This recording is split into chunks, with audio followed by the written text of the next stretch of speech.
Of YouTube, here with a post-fight video for Jaron Ennis versus Custio Clayton. And before I get y'all the breakdown of what took place in the fight, I'm going to tell y'all the result to start the video. Jaron Ennis was able to score a second round knockout win over Custio Clayton.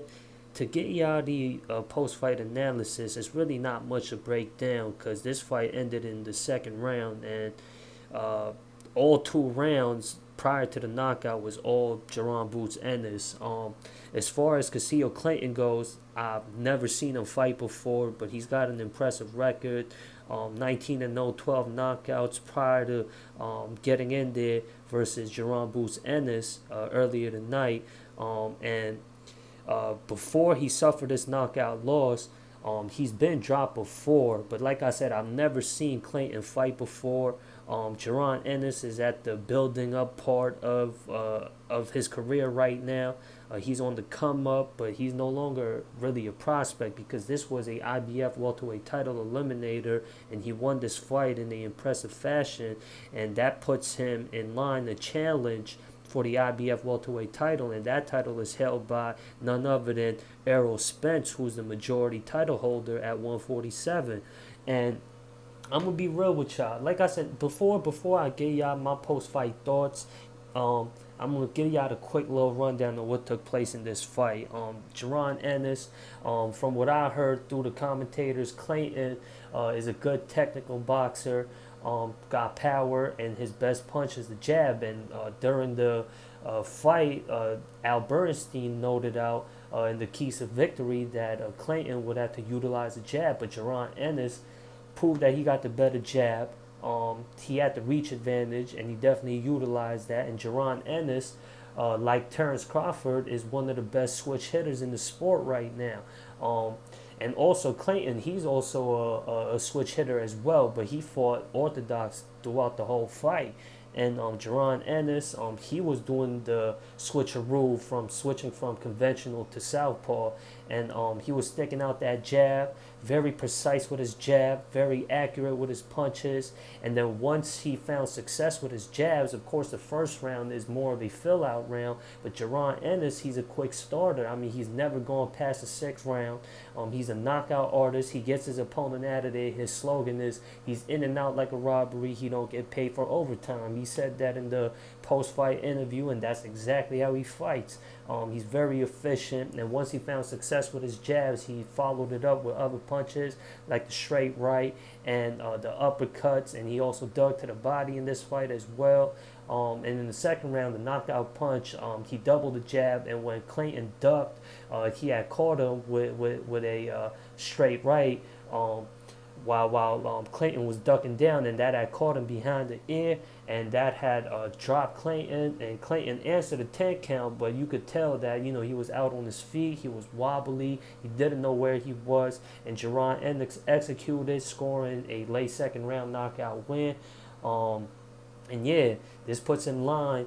This puts him in line to challenge for the IBF welterweight title, and I'm gonna be saying this, man. He's fighting more better quality opponents now that he's climbing through the ranks in the welterweight weight class.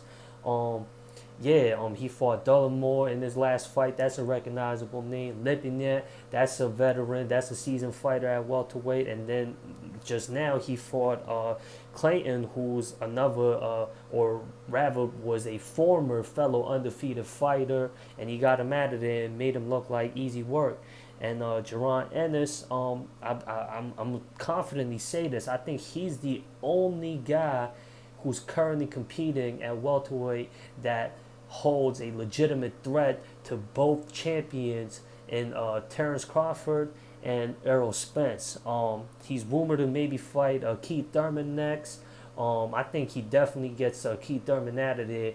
I don't think it's going to be any different than any other Jaron Ennis' performances. Of course, Thurman is coming off that impressive comeback win versus Mario Barrios in his last fight, but I think, you know, it's a little too late for his comeback to try and win a title after, you know, he's been inactive for as long as he has been.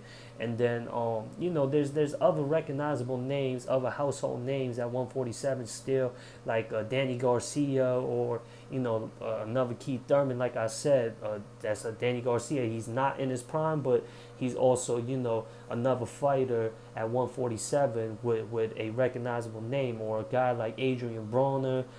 There's few options that Jaron Bruce Ennis could take on for his next fight. He's only going up from here.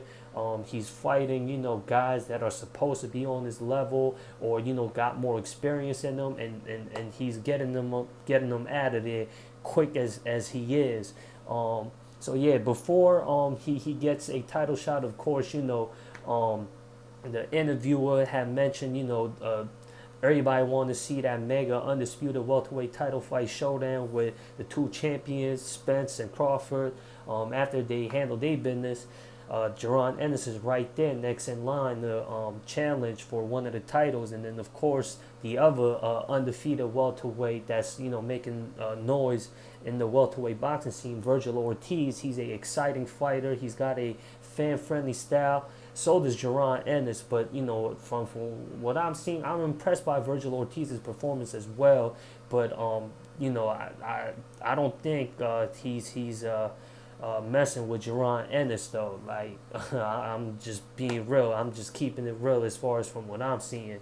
Like I said, I'm sure he's gonna want to have other fighters under his resume.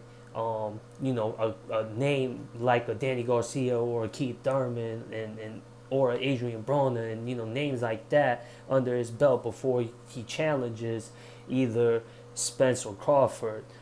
He's gonna want to gain a little more experience. Of course, he's almost had already 30 fights. He's a true student in the game, a natural talent. And I only see a bright future for Jaron Boots Ennis. Definitely, and should be in the talks for as far as being the next superstar for boxing as well. He's got that exciting fan-friendly style. Definitely within the casual crowd.